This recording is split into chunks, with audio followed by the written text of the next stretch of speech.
ইয়া ইয়াহইয়া খুযিল কিতাবা বিকুওয়া, হে ইয়াহইয়া তোমাকে যে কিতাব দেওয়া হলো, তুমি যে কিতাব তোমার আগের নবী থেকে তুমি পাইছো, নির্ধারিত কিতাব হযরতে ইয়াহইয়া আলাইহিস সালাতু ওয়াস সালাম পায় নাই। ওনাকে যে কিতাবের প্রতি ইশারা করা হয়েছে সেই কিতাবের নাম হলো তাওরাত। ইয়াহইয়া আলাইহিস সালাতু ওয়াস সালাম হলেন হযরতে জাকারিয়া আলাইহিস সালাতু ওয়াস সালামের ছেলে।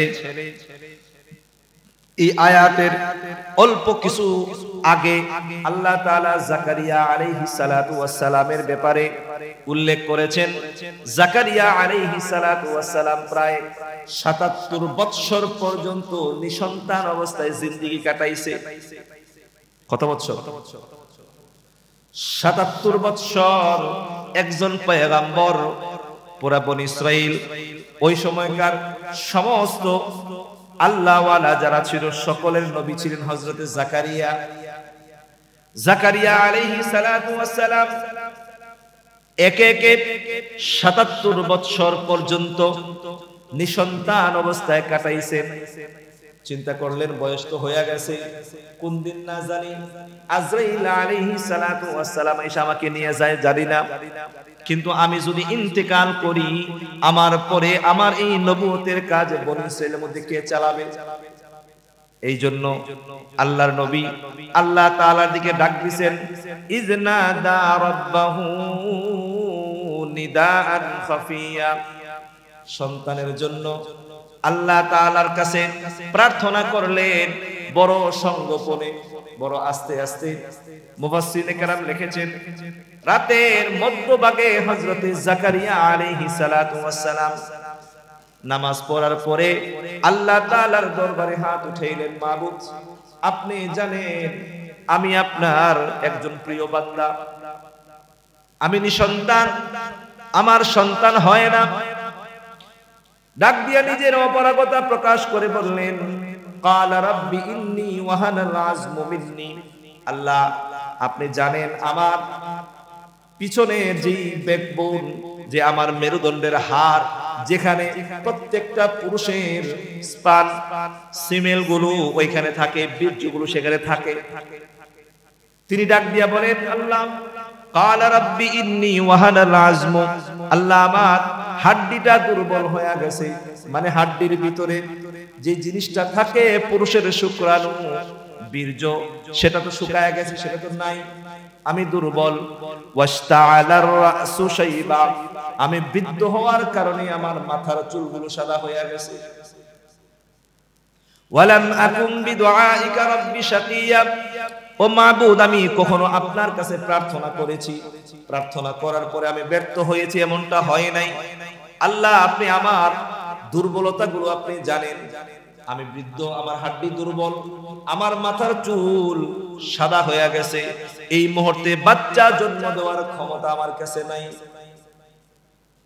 ওয়া ইন্নী খিফতুল মাওয়ালিয়া মিন ওয়ারাই, আর আমি ভয় করছি আমার অবর্তমানে বনী ইসরাইলের মধ্যে আমার যেই চাচাতো ভাইয়েরা আছে তারা এই নবুয়তের কাজকে আঞ্জাম দিতে পারবে না। ওয়া কানাত ইমরাআতি আকিরা, আর আমার বিবি হলো বন্দা বাজা, তার সন্তান হয় না। ফাহাবলি মিন লাদুনকা ওয়ালিয়া, আপনি আপনার পক্ষ থেকে বনী ইসরাইল গোত্রের জন্য একজন অভিভাবক, দ্বীনের কাজ করতে পারে এমন একজন উত্তরাধিকার আপনি আমাকে দান করেন। হযরতে জাকারিয়া আল্লাহর কাছে দোয়া করছেন। এই হলো আয়াতের অনুবাদ। তিনি দোয়া করছেন আল্লাহর কাছে, আল্লাহ আমার বয়স ৭৭ আপ, সন্তান জন্ম দেওয়ার মতো সক্ষমতা আমার কাছে নাই, আমার বিবিটাও বন্দা, তার বাচ্চা হয় না, সেও বৃদ্ধ। এই মুহূর্তে আপনার একান্ত কুদরত ছাড়া আমি সন্তান জন্ম দেওয়ার মতো কোনো স্কোপ আমি দেখি না। মেহেরবানি করে আপনার পক্ষ থেকে একজন সুসন্তান আমাকে দান করেন, যে সন্তান আমার পরে নবুয়তের এবং রিসালাতের দায়িত্ব পালন করবে, মানুষকে আপনার দিকে ডাকবে, শরীয়ত আপনার শরীয়তকে মানুষের সামনে, মানুষের কাছে প্রচার করবে। এমন একজন সন্তান আপনি আমাকে দান করেন। তিনি বলেন ইয়ারিসুনি ওয়া ইয়ারিসু মিন আলি ইয়াকুব, যে আমি যে নবুয়তি পাইলাম সে নবুয়তের উত্তরাধিকার হবে মিন আলি ইয়াকুব, এবং ইয়াকুব আলাইহিস সালাতু ওয়াস সালামের বংশ পরম্পরায় নবুয়তের সিলসিলার দায়িত্ব আস্তে আস্তে আমার পর্যন্ত আসছে, ওই দায়িত্ব যেন সে পালন করতে পারে। আল্লাহ তাআলা দোয়া কবুল করছেন। দোয়া কবুল করার পরে বলছেন ইয়া জাকারিয়া ইন্না নুবাশশিরুকা বিগুলামিন ইসমুহু ইয়াহইয়া। সঙ্গে সঙ্গে দোয়া করার পরে দোয়া কবুল হয়ে গেছে। আল্লাহ তাআলা জিবরাইলকে পাঠাইছে হযরতে জাকারিয়া আলাইহিস সালাতু ওয়াস সালামের কাছে, ও জাকারিয়া তোমাকে আমি এমন একজন সুসন্তানের সুসংবাদ দিচ্ছি, যে সুসন্তানটা বড় উন্নত মানের, বড় উন্নত চরিত্রের হবে। লাম নাজআল লাহু মিন ক্বাবলু সামিয়া, যার নাম আমি রেখেছি ইয়াহইয়া, আর এই নামটা তার আগে অন্য কোন ব্যক্তির জন্য আমি নির্ধারণ করি নাই। ইয়াহইয়া যে নামটা, এই নামটাও আল্লাহ পাক বলে দিবেন, এবং এও বলে দিবেন যে এই ইয়াহইয়া নামটা তোমার এই সন্তানের আগে অন্য কোন ব্যক্তির জন্য আমি রাখতে দেই না। মানে উনি প্রথম ব্যক্তি যার নাম আল্লাহ পাক নিজে আরশে মুআল্লা থেকে নাম রাইখা পাঠাইছে। তোমাকে যে সন্তান দান করব এই সন্তানের নাম কি? ইয়াহইয়া। আর এই সন্তান এই নামটা এর পূর্বে আর কাউকে রাখতে আমি দেই নাই। বড় মায়াবী এবং বড় দিনদার পরহেজগার একজন সন্তান তোমাকে দান করব। আল্লাহর মেহেরবানি, উনি ওনার বিবি সাথে সাথে আল্লাহ পাক পরিবর্তন করে দিলেন। ওনার মধ্যে সন্তান জন্ম দেওয়ার যে সক্ষমতা সেটা চলে আসছে, এবং ওনার বিবিও সন্তান ধারণ করার যে সক্ষমতা সেটাও সে পেয়ে গেছে। আলহামদুলিল্লাহ।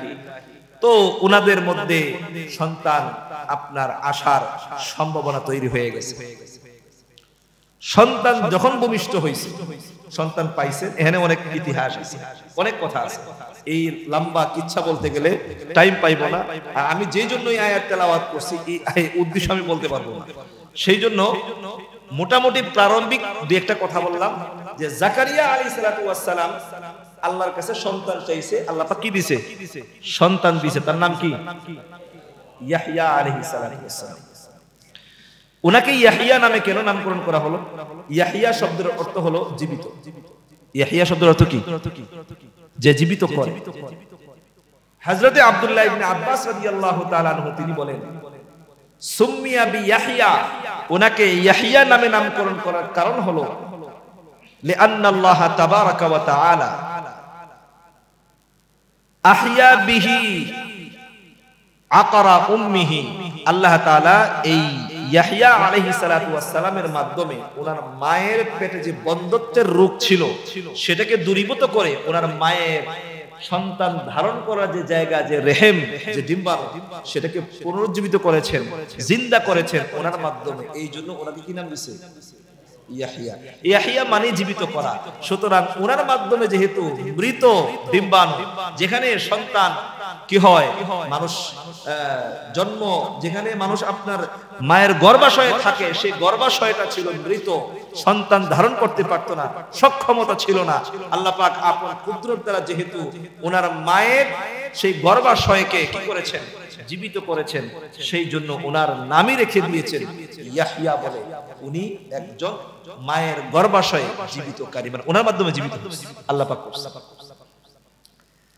তো ইয়াহইয়া আলাইহিস সালাতু ওয়াস সালাম দুনিয়াতে ভূমিষ্ঠ হওয়ার পরে তিনি যখন আস্তে আস্তে বড় হইতে শুরু করেছেন, এই তখনকার কথা আল্লাহ পাক বলছেন ইয়া ইয়াহইয়া খুযিল কিতাবা বিকুওয়া, হে ইয়াহইয়া তোমাকে যে কিতাব দেওয়া হয়েছে, মানে তোমার আগে যে কিতাব আমি নাজিল করেছি তাওরাত, ওই তাওরাতকে তুমি শক্তভাবে ধরো, মানে আমল করার জন্য চেষ্টা করো, সাথে সাথে মানুষকে আদেশ করো। কিতাবের মধ্যে লেখছে হযরতে ইয়াহইয়া আলাইহিস সালাতু ওয়াস সালামকে 5টা বিষয়ে আমল করার জন্য আল্লাহ পাক আদেশ করেছেন। তাওরাত ছাড়াও 5টা জিনিস, 5টা কথা।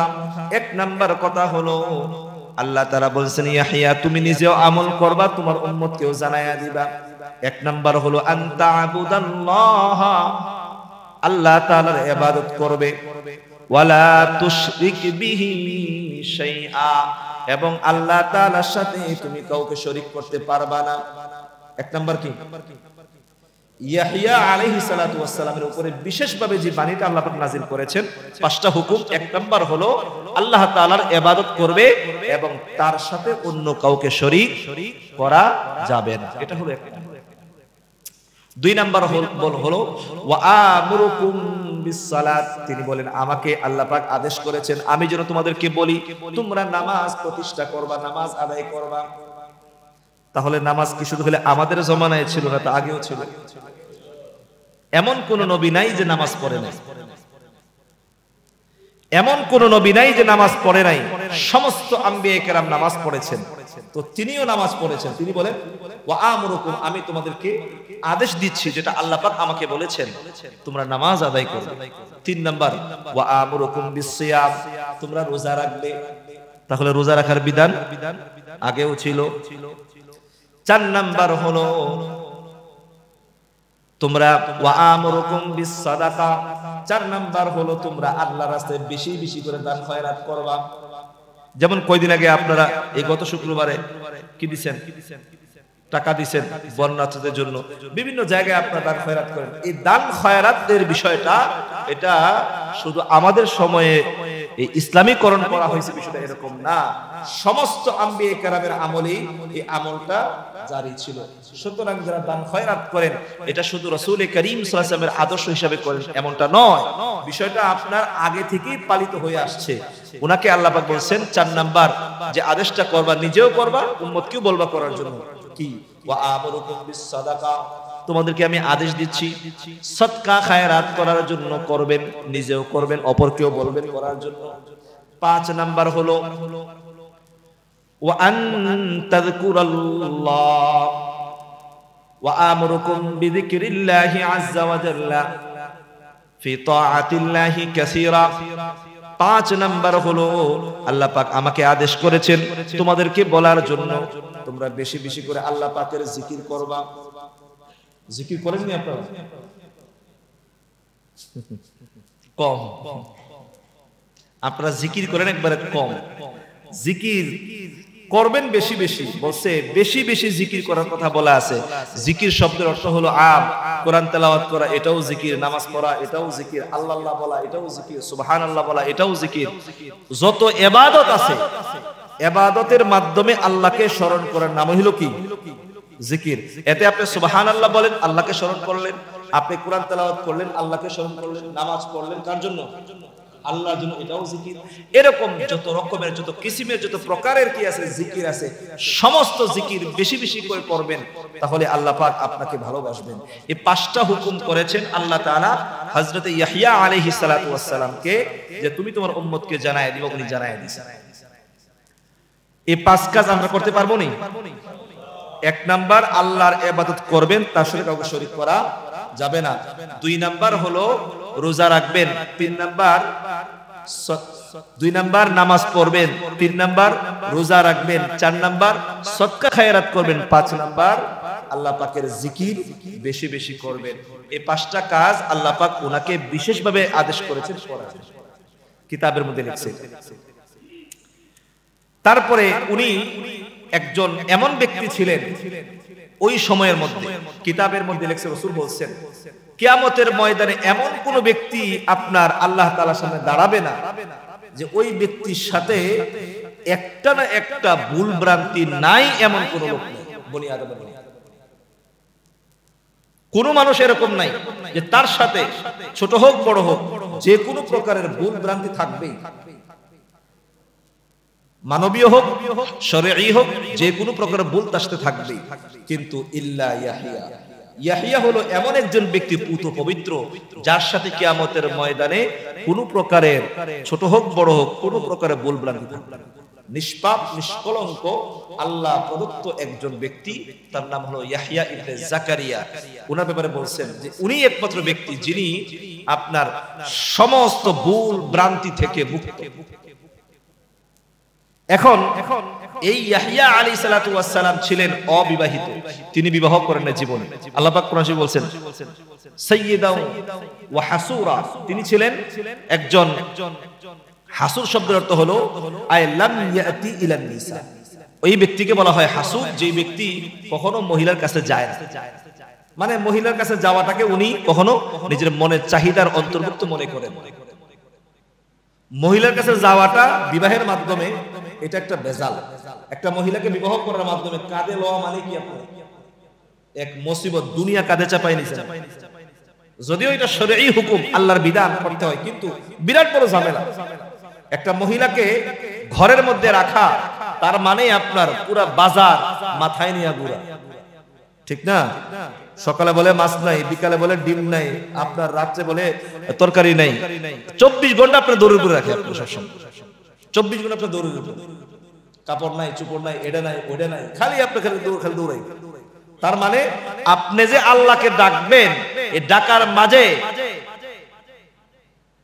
বৈধ পন্থায় প্রতিবন্ধকতা সৃষ্টি করে মহিলা, এটা তাদের জন্য কিনা অপরাধ না, এটা পেটের দায়, করতে হয়। কিন্তু মূলত কিন্তু আপনি বাজার ঘাট চাকরি বাকরি করতে গিয়ে যে সময় আপনি কি করেন নষ্ট করেন, এই সময়গুলো চাইলে আপনি পারতেন না ইবাদত করতে, কিন্তু পেটের দায়। আপনি একা কিছু খাওয়ার জন্য কি পরিমাণ দরকার, অল্প হইলেই তো চলে, কিন্তু ঘরে কি আছে, আপনার বিবি আছে, সন্তান আছে, মা বাবা আছে, বিশাল বড় দায়িত্ব। এই জন্য ওভার ওয়ার্ক করতে হয়, বিভিন্ন জায়গায় কাজ করতে হয়, ওভার টাইম করতে হয়, এগুলো করে টাকা উপার্জন করেন আর আপনি সংসারকে কি করেন চালান। তো রাসূল এই জন্য বলছেন যে যেই মানুষ তার ফ্যামিলিকে চালায়, আল্লাহ পাক খালি রাখে নাই, আপনার প্রতি আল্লাহ পাক বড় ইহসান করছেন। রাসূল বলছেন মান আনফাকা আলা ইয়ালিহি দিরহামান ফাহুয়া সাদাকা, আপনার ফ্যামিলির প্রয়োজনে যত টাকা আপনি খরচ করবেন, প্রত্যেকটা টাকা আপনার আমলনামায় আল্লাহ পাক সদকা হিসেবে লিখে দিবেন। তাহলে আপনাকে আল্লাহ পাক কি লসে ফেলাইছেন? ফ্যামিলি চালান, খরচ করেন, কামাই করেন, পেরেশান করেন। আপনি যতক্ষণ মাঠে এই হালাল রিজিক তলব করেন, ঘাম বায়া বায়া এই মাথা দিয়ে পড়ে, কষ্ট আপনি করেন, আপনার প্রত্যেকটা গামের ফোঁটা আপনার আমলনামায় একটা করে হাসানা হিসাবে লেখা। সুতরাং আপনি মনে করেন না ফ্যামিলির জন্য খাটলে লস আছে, লস নাই, লাভ আছে। কিন্তু মূল কথা হলো আপনি যে আল্লাহ পাকের একটু জিকির করবেন, নামাজে খাড়াইছেন, সন্তান চিৎকার শুরু করছে, এই মুহূর্তে আইসক্রিম না হইলে বাসায় পুরো 12টা বাজায় দিবে, নামাজ আর মুখ দিয়ে বের হবে, কোন রকম 2 রাকাত পড়া বর্ষের নফল নামাজ পড়ি দেখি, নাতি অথবা পতি অথবা সন্তান যে কেউ এমন চিৎকার শুরু করছে, দোকান থেকে আইনা দিতেই হবে। আর কিসের নামাজ, রাইখা দৌড়ে দোকানে আসছেন, আবার তারা কিনা দিছেন, তো এর খাওয়াইতে খাওয়াইতে আপনার মনের এই মনোযোগ নামাজের প্রতি চলে গেছে, অনেক কষ্ট। এই ইয়াহইয়া আলাইহিস সালাতু ওয়াস সালাম সংসার করেননি, তিনি ছিলেন একদম সংসার থেকে দূরে, হায়াতই পেয়েছেন 30 বছর, ওনাকে হত্যা করা হয়েছে। এই ইয়াহইয়া আলাইহিস সালাতু ওয়াস সালাম অত্যন্ত বুজুর্গ টাইপের লোক ছিলেন। ওনার পরিচয় দিতে গিয়ে কিতাবের মধ্যে লেখছে তিনি এতটা বুজুর্গ ছিলেন, আন্নাহু কানা ইয়ানাসু ইলাল বারারি, তিনি জঙ্গলের মধ্যে থাকতে বেশি পছন্দ করতেন। কোথায়? জঙ্গলে থাকতে বেশি পছন্দ করতেন। উনি আপনার লোকালয়ে মানুষের সাথে চলাফেরা করবে এটা পছন্দ করতেন। উনি জঙ্গলে থাকতেন, জঙ্গলে চলে যেতেন। তো জঙ্গলে যেতেন কেন? সেখানে মানুষ নেই, কেউ ডিস্টার্ব করবে না, চুপচাপ আমি আল্লাহ তাআলার সামনে দাঁড়ায় কি করতে পারবো? ইবাদত করতে পারবো। ওয়া ইয়াকুলু মিন ওয়ারাকিল আশজার, তিনি গাছের পাতা লতা ফলমূল খায়া খায়া জীবন ধারণ করতেন। কি খাইতেন? গাছের পাতা, গাছের ফল ইত্যাদি গুলো খাইতেন। ওয়ায়ারিদু মা আল আনহার, এবং নদীর পানি, নহরের পানি থেকে উনি পানি পান করতেন, আলাদা কোনো বন্দোবস্ত ছিল না। এবং তিনি ওয়ায়াকুলু ফি বাযিল আহয়ান আল জারাদ, ফরিং ছিলেন, ফরিং। কখনো জীবনে ফরিং খাইছেন? এই ইয়াহইয়া আলাইহিস সালাতু ওয়াস সালাম ফরিং খাইতেন, কারণ কামাই রোজগার করে না, বাজারে হাটে যায় না, জঙ্গলে কি পাওয়া যায়? ফরিং পাওয়া যায়, ফরিং খাইতেন। এবং জারাদ শুধু ফড়িং, এটার অনুবাদ করলে হবে না। জারাদ কেউ কেউ লেখছে ছোট্ট একটা পাখি, কেউ লেখছে ছোট্ট ফড়িং। আসলে মূল ব্যাখ্যা এটাই, যেটা হলো একটা ফড়িং যেটা ধান গাছের মধ্যে পাওয়া যায়, এরকম জোরে পিছনে ঠ্যাং দিয়া জোরে ছটকা মারে আর উড়াল দিয়ে চলে যায়, দেখছেন না? হ্যাঁ, গাছ ফড়িং নীল জাতের আছে, বিভিন্ন কালারের আছে, কিছু ফড়িং বড় হয়, কিছু ছোট হয়। তো এই ফড়িং খাওয়া আমাদের শরীয়তেও কি আছে? কেউ মনে শুনে নাই, জায়েজ, আপনি খাইতে পারবেন, কোনো অসুবিধা নাই। যদি বাড়ির আশেপাশে কোথাও ফড়িং পান আর আপনি তার ওই যে মানে উপরে যা আছে এগুলা ছিঁড়া ফালায়া আপনি খান, এতে কোনো অসুবিধা নাই, খাইতে পারবেন। সাহাবারা খাইছে, এই নবী ইয়াহইয়া নিজে খাইতেন, কিতাবে লেখছে। এটা হারাম না, এটা কি হালাল। সাহাবারা খাইছে, আপনি খাইবেন যদি পারেন। আর যদি বলেন হুজুর আমার তবিয়তে দেয় না, সেটা ভিন্ন, খাইয়েন না। কিন্তু আপনি চাইলে খাইতে পারবেন, ফড়িং খাওয়া যায়। তো উনিটা খাইতেন। তো হযরত ইয়াহইয়া বলে, মা আনআমু মিনকা ইয়া ইয়াহইয়া, আল্লাহ পাক তোমাকে গাছের পাতা খাওয়ার তৌফিক দিছে, গাছের ফল খাওয়ার তৌফিক দিছে, সুন্দর নহরের পানি পান করার তৌফিক তোমাকে দান করেছেন। তুমি জঙ্গলে থাকা ফড়িংগুলো, জারাদগুলো খেতে পারো। এত নিয়ামত আল্লাহ পাক তোমাকে দান করছে। ও ইয়াহইয়া, তোমার থেকে বড় নিয়ামত ওয়ালা মনে হয় দুনিয়ার জমিনে আর কেউ নাই। আচ্ছা, কোন গাছের পাতা খায় আর গাছ ফড়িং খায়, দুনিয়াদারি কিছু নাই। উনি কি কয়, আমাকে আল্লাহ পাক যেই পরিমাণ নিয়ামত দিয়েছে এরপর নিয়ামত আর অন্য কাউকে দেয় নাই। মা আনআমু মিনকা, তোমার থেকে বেশি নিয়ামত কেউ পায় নাই। অত্যন্ত আল্লাহওয়ালা ছিলেন। কিতাবের মধ্যে লেখছে, একদিন হযরত জাকারিয়া আলাইহিস সালাতু ওয়াস সালাম, ফাকাদা জাকারিয়া ইবনাহু ইয়াহইয়া, তার ছেলে ইয়াহইয়াকে হারায় ফেলাইছে, খুঁজে পাইতেছে না। ফি সালাসাতি আইয়াম, 3 দিন ধরে খুঁজতেছেন, পায়। পরে ফাখারাজা ইলাল বারিয়াতি, জঙ্গলে গেছেন খোঁজার জন্য। গিয়া দেখে কাদ ইহতাফারা কবরান ওয়া কাইমুন ফিহি ইয়াবকি, একটা কবর খনন কইরা ওই কবরের মধ্যে দাঁড়ায় দাঁড়ায় কাঁদতেছে। হযরত জাকারিয়া জিজ্ঞেস করে, বাবা, ইয়া ইবনাতি, ও আমার ছেলে, কি হলো তোমার, এখানে দাঁড়ায় দাঁড়ায় কান্না করতেছো কেন? বলে, আব্বাজান, আপনি আমাকে বলছেন যে মৃত্যুর পরে জান্নাতে যাওয়ার আগে যে জায়গা, যে সময় অতিক্রম মানুষ করবে, বড় ভয়ঙ্কর সময়, আমি ভয় করছি।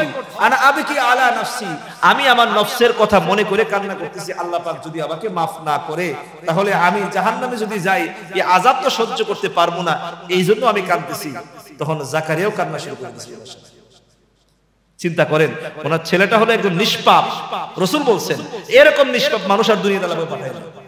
এরকম একজন নিষ্পাপ মানুষ 3 দিন যাবত জঙ্গলের মধ্যে একটা কবর খনন করছে, আর ওদের মধ্যে দাঁড়ায় দাঁড়ায় আল্লাহর কাছে কাঁদতেছে যে, আল্লাহ, আমি তোমার বান্দা, তোমার কত নিয়ামত আমি ভোগ করছি, কিন্তু নিয়ামতের শুকরিয়া আমি আদায় করি নাই। আমার কত কমি খামা আছে, কত আমার মাযুরি আছে, কত আমার অপরাগতা আছে, আল্লাহ আপনি আমাকে মাফ করে দেন। আমি এই এরকম বইলা বইলা উনি কান্না করতেছে। আর অথচ ওনার ব্যাপারে রাসূল বলছেন যে এমন একজন ব্যক্তি, যে ব্যক্তির ব্যাপারে কথা হলো যে উনি জীবনে কোনো সময় ছোটখাটো ভুল করতে পারে, নিষ্পাপ নিষ্কুল নবী। তো এই রাসূল এত ভালো মানুষ, এত আল্লাহওয়ালা মানুষ, তখনকার সময় সকলে ওনাকে শ্রদ্ধা করত। যেখানে আপনার মূলত ঘটনা দেখেন, ওনার দেশের একজন বাদশা, নাম হলো হাদ্দাদ ইবনে হাদ্দাদ, দুষ্ট প্রকৃতির বাদশা। এই লোকটা তার আপন ভাতিজি, ভাইয়ের মেয়ে, আপন ভাতিজি, অনেক সুন্দরী রূপবতী মহিলাটা ছিল, বেশ্যা মহিলা ছিল, চরিত্র খারাপ ছিল। এই মহিলার কাছে ওই বাদশা আপন ভাতিজি। তো বাদশা ওই মেয়েকে বিবাহ করার জন্য প্রস্তাব দিয়েছে।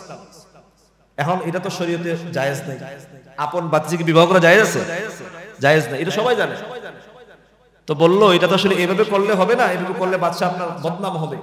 আপনি নবী ইয়াহইয়া থেকে কিনেন, ফতোয়া নেন। নবী যদি বলে যে হ্যাঁ জায়েজ আছে, তাহলে কইরেন। পাঠাইছে লোক নবী ইয়াহইয়ার কাছে যে এই আমি আমার ভাতিজিকে বিবাহ করতে চাই, আপনি কি বলেন? ইয়াহইয়া আলাইহিস সালাতু ওয়াস সালাম ফতোয়া দিয়া দিলেন, ও হাদ্দাদ ইবনে হাদ্দাদ, তুমি জানো শরীয়তে ইসলামিয়ার মধ্যে বনি ইসরাইলের মধ্যে কোন ব্যক্তি তার আপন ভাতিজিকে বিবাহ করার কোনো অনুমতি নাই, সুতরাং তোমার জন্য হালাল হবে না তুমি তোমার ভাতিজিকে তুমি বিবাহ করবা। এক ফতোয়া দেওয়ার কারণে বাদশা বিবাহ করে নাই, যেহেতু নবী না করেছে বিবাহ করা যাবে না, নবী না করার কারণে ওই বাদশার বিবাহ করে নাই। কিন্তু ভাতিজি মনে মনে রাগ করছে, আমার একটা সুবর্ণ সুযোগ ছিল, আমি রানী হয়ে যাব। মহিলার কি ছিল? সুবর্ণ সুযোগ ছিল, বাদশার কি হবে? স্ত্রী হবে, রানী হবে। এটা বিশাল বড় একটা সুযোগ। এখন এই একজন নবীর ফতোয়ার কারণে আমি কি হইতে পারলাম না? রানী হইতে পারলাম না। না, এই নবীকে রাখা যাবে না। শুরু হলো চক্রান্ত। বাদশা প্রত্যেকদিন ওই মহিলার কাছে যায়। মহিলা বলে, আমি আপনার প্রতি, মুসান্নিফ ইবনে আবি শাইবার হাদিসটা আমি বলছি, রাসূল বলেন, মা কাতালা ইয়াহইয়া ইল্লা ফি ইমরাআতিন বাগীর। ইয়াহইয়াকে হত্যা করা হয়েছে একজন দুশ্চরিত্রা মহিলার অন্যায়ের আদেশের কারণে। ওই মহিলা বলছে, ফাকালাত লি সাহিবিহা, তার ভালোবাসার পাত্রকে সে বলছে, লা আরদি আনকা, আমি কখনো আপনার প্রতি সন্তুষ্ট হব না, আপনার সাথে আমার কখনো সমঝোতা হবে না, ভালোবাসা তার উচ্চতায় গড়াবে না। কেন? হাত্তা তাতিনি বিরাসিহি, যতক্ষণ পর্যন্ত নবী ইয়াহইয়ার মাথাটা কাইটা আপনি আমার সামনে না আনবেন। চিন্তা করছেন কত বড় কথা? কয়, নবী ইয়াহইয়ার মাথা কাইটা আমার কাছে না আনলে আমি আপনার সাথে আর ভালোবাসায় কি হব না, উপনীত হব না। এই কথা বলার পরে বাদশা ফাযাহাবা ফাআতাহা বিরাসিহি ফি তাসলিম। অন্য জায়গায় লেখছে হযরত জাকারিয়া আলাইহিস সালাতু ওয়াস সালাম মেরাজের মধ্যে যখন আল্লাহর নবী গেছেন, তখন জিজ্ঞেস করছেন, ও নবী জাকারিয়া, আপনাকে কেন হত্যা করা হলো? আপনার সন্তানকে কেন হত্যা করা হলো? বিশদ বর্ণনা দিকে বলেন, আমি আমার ছেলে নিয়ে বাইতুল মুকাদ্দাস অথবা অন্য কোন মসজিদে নামাজরত ছিলাম। রাতের অন্ধকারে নামাজ পড়তেছি, হঠাৎ করে দেখি আমি নামাজে দাঁড়ায় রয়েছি, আমার সন্তানও নামাজে দাঁড়ায় রয়েছে। আমার ছেলে ইয়াহইয়া সেজদারত অবস্থায় দেখি আমার পাশ থেকে আমার সন্তানকে তলোয়ার দিয়ে কেটে তার মাথাটাকে দুই ভাগ করে কেনে যেন নিয়ে গেছে। তো বলেন যে ওই সময় বাদশা লোক পাঠাইছে তার মাথা কেটে নিয়ে আসে, তখন পাশে নামাজ পড়তেছে জাকারিয়া। তো জিজ্ঞেস করতে, আপনি তখন আপনার অবস্থা কি ছিল? তিনি বলেন যে আমি যাররা পরিমাণ আমার সন্তানের দিকে ইলতিফাত করি নাই, ভ্রুক্ষেপ করি নাই, তাকাই নাই। কেন? আমি খারাইছি কার সামনে? আমার সামনে 87-77 বয়সে আল্লাহ পাক যে সন্তান দান করেছেন, সন্তানটা আমার সামনে ধীরে ধীরে সে বড় হয়েছে। এত কলিজার টুকরা প্রান্তীয় সন্তান একই সাথে নামাজের মধ্যে দাঁড়াইছে। জাকারিয়া নামাজে দাঁড়ায় রইছে আর সন্তান সেজদায় গেছে। উনার সামনে থেকে সন্তানের মাথা কাটতেছে। নবী জাকারিয়া একবারের জন্য তার দিকে তাকাই নেই, কারণ আমি আল্লাহ তাআলার সামনে দাঁড়ায় রইছি। সন্তান থেকে আল্লাহ পাকের সামনটাকে কি দিয়েছেন? প্রাধান্য দিয়েছেন। তো তিনি বলেন যে তারপরে আমার সন্তানের মাথা নিয়ে চলে গেছে ওই মহিলার কাছে। তো মহিলার কাছে নিয়ে যাওয়ার পরে মহিলা দেখা ওই মাথা কাটা মুন্ডুটা, ওনার যেই মাথাটা, এই মাথাটা তখনও বলতেছিল, লা তাহিল্লু, হালাল হবে না, আনতানকিহা যাওজান গায়রা, যতক্ষণ পর্যন্ত ওই মহিলা অন্য পুরুষকে বিবাহ না করবে, আপনার জন্য এই মহিলা কখনো হালাল হবে না, আপনি বিবাহ করতে পারবেন না। এই মহিলা অন্যত্র বিবাহ বসতে পারবে, আপনি বিবাহ করতে পারবেন না। বারবার কর্তৃত এই মাথাটা এই কথা বলতে বলতে বাদশার দরবারে হাজির হয়েছে। বাদশা দেখছে, মহিলাও দেখছে, কথা বন্ধ হয় না। এই জন্য এটাকে একটা পাত্র দিয়া ঢাইকা ওনার মায়ের কাছে নিয়ে আসছে। যখন মায়ের কাছে ঘটনা বর্ণনা করছে, সঙ্গে সঙ্গে জমিনটা ওই অবাগী মহিলাকে এইভাবে কারণের মতো গ্রাস করে খায়া ফেলাইছে। ওই মহিলা যখন ঘটনা বর্ণনা করছে, তখন আপনার সাথে সাথে জমিন ওই পাপিষ্ঠ মহিলাকে একদম কারণকে যেভাবে খাইছে ওইভাবে খাইয়া ফেলেছে। বদকার মহিলা। তো বাদশা ওনার মাথা কাটাইছেন কেন? বাদশার কথা মানে নাই এই জন্য। যুগে যুগে এই বনী ইসরাইলের মধ্যে প্রায় 70 জন পয়গম্বরকে বর্তমান যে বাইতুল মুকাদ্দাস দেখেন না যে জায়গাটা, যেই জায়গাটা আপনারা দেখেন একটা ওয়াল আছে, প্রাচীনতম ওয়াল, ওই ওয়ালের ভিতরেই কুব্বাতুস সাখরা এবং বাইতুল মুকাদ্দাস, এই দুইটা মসজিদ যেখানে অবস্থিত, এই পুরো পাহাড়টাকে বলা হয় আপনার আরদে মুকাদ্দাস, মানে পবিত্র ভূমি। ওখানে মসজিদটা হইছে, কিন্তু মূলত ভূমিটা হইল মূলত মূল উদ্দেশ্য। ওই জায়গাটাতে প্রায় 70 জন নবীকে হত্যা করা হয়েছে। কতজন? 70 জন নবীকে হত্যা করেছে। তো যখন তারা ইয়াহইয়া আলাইহিস সালাতু ওয়াস সালামকে হত্যা করেই ফেলাইছে, তখন দেখে ওনাকে যেই জায়গা হত্যা করা হয়েছে সেই জায়গা থেকে কিছু রক্ত বারবার এইভাবে মানুষের চুলার মধ্যে ভাত চড়াইলে যেভাবে ওই চুলার চড়ানো ভাতের আপনার উগলানো এভাবে উগলায়, দেখছেন না, উতরায় পানিগুলো প্রচন্ড গরমে এভাবে উতরায়, তো ওনার রক্ত যেখানে পড়ছে সেখান থেকে এভাবে খালি উতরাই দিচ্ছে, এভাবে খালি উতরাই দিচ্ছে। এটা বন্ধ করতে পারতেছে। পরিশেষে অনেক লম্বা সময় গেছে, আল্লাহ পাক এই হত্যার বদলা নেওয়ার জন্য একটা কাফের, তার নাম হলো বুখতে নসর, তাকে এমনি বলা হয় নেবুচাঁদ আপনার ইংলিশে, আর আরবিতে বলা হয় বুখতে নসর। তার বাড়ি হলো বর্তমান ইরানের এক অঞ্চলে। সে বিশ্বের একজন প্রতাপশালী বাদশা ছিল। আল্লাহ পাক তাকে পাঠাইছেন বনি ইসরাইলের শাস্তি দেওয়ার জন্য। তো উনি গেছে, গিয়া যখন ভিতরে ঢুকছে দেখে যে কি ব্যাপার, রক্ত খালি কি করতেছে, ভাতের মতো উতরাইতেছে। জিজ্ঞেস করলেন ফাসা আলা আনহু, জিজ্ঞেস করলেন এই রক্ত এভাবে উতরায় কেন? এক মুরব্বী মহিলা বলছে, ওই সময়কার ঘটনা, বলছে বনি ইসরাইলের লোকেরা প্রচন্ড খারাপ, এটা নবী ইয়াহইয়ার রক্ত আল্লাহ পাক জারি রাখছেন, সকলে দেখে এভাবে উতরাইতেছে মসজিদের মধ্যে, কখনো এই রক্ত ঠান্ডা হয় না।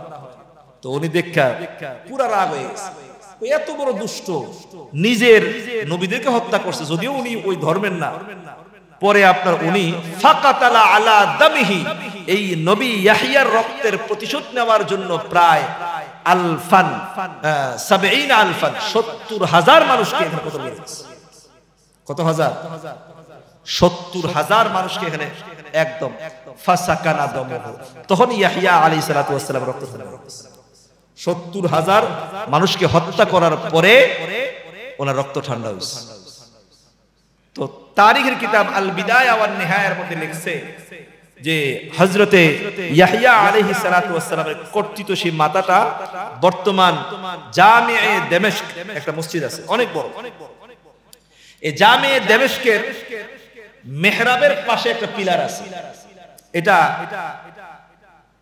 একজন রাবী বর্ণনা করেছেন যে ওই পিলার এর নিচে ওনার মাথাটা মাদফুন ছিল। তিনি বলেন রাআইতু বিআইনাইয়া, আমি আমার চোখ দ্বারা দেখছি ওই মাথা।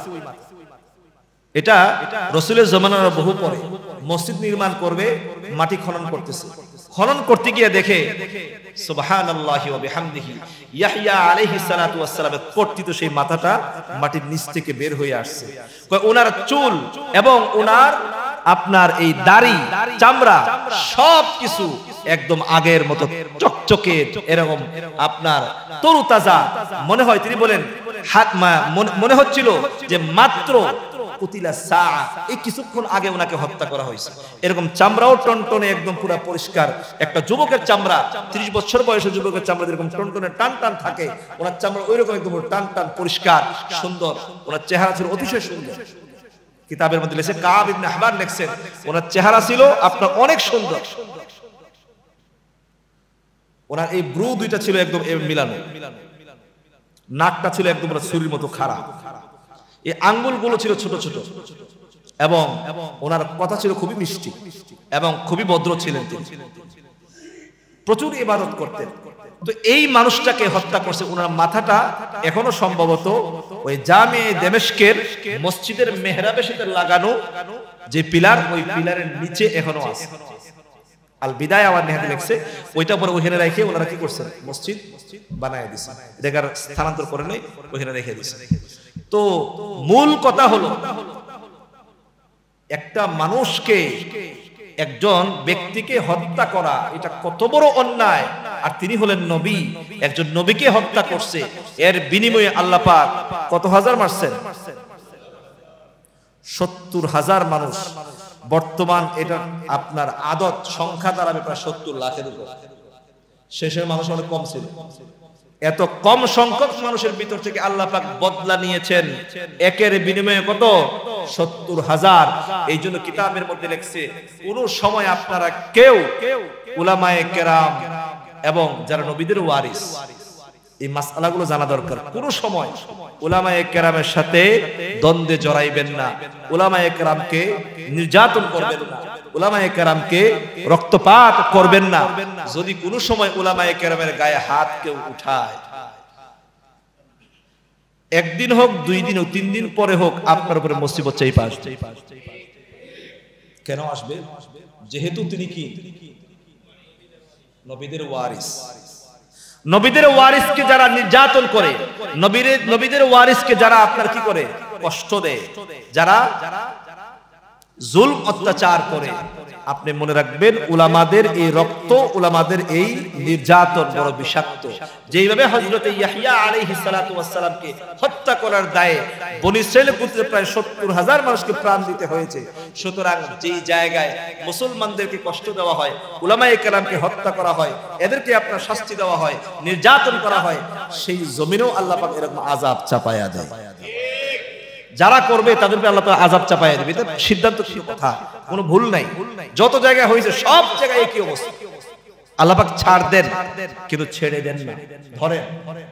যখন তাকে ধরেন, সেই ধরা থেকে বাঁচা তার জন্য কশিনকালেও সম্ভব হয় না, এবং সেই ধরার মধ্যে পড়ে সে ইস্তেনাবুদ হয়ে যায়। এই জন্য আমাদের সকলকে সতর্ক থাকা লাগবে।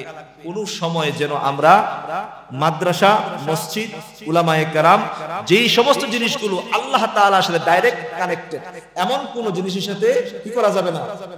লড়াই করা যাবে না, বেয়াদবি করা যাবে না। উলামায়ে কেরাম কি আপনাদের কারো জমি নিয়ে টানাটানি করে?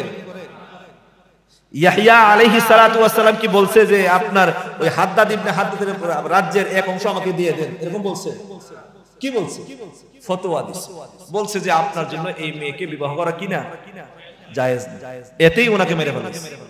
সুতরাং উলামায়ে কেরাম কখনো কারো জমি নিয়ে টানাটানি করে না, কারো সম্পদ নিয়ে টানাটানি করে না। যা বলে দ্বীনের কথা বলে, আল্লাহর যে কথাগুলো, এগুলো মানুষের কাছে সরাসরি পৌঁছায়া দেয়। শুধু যদি আল্লাহ তাআলার কথা পৌঁছাবার কারণে আপনারা যদি মসজিদ, মাদ্রাসা, উলামায়ে কেরামের বিরুদ্ধে যান, তাহলে মনে রাখবেন নবীদের রক্ত, নবীদের কথা, নবীদের ইজ্জত আবরু যেরকম আল্লাহর কাছে দামি, উনাদের সাথে যারা সম্পৃক্ত, ওয়ারাসাতুল আম্বিয়া, নবীদের উত্তরাধিকার, এদের বিষয়টা কিন্তু ওই রকম। যদিও এরা ছোট, কিন্তু আপনার কানেক্ট কিন্তু আপনার ওই জায়গার সাথে।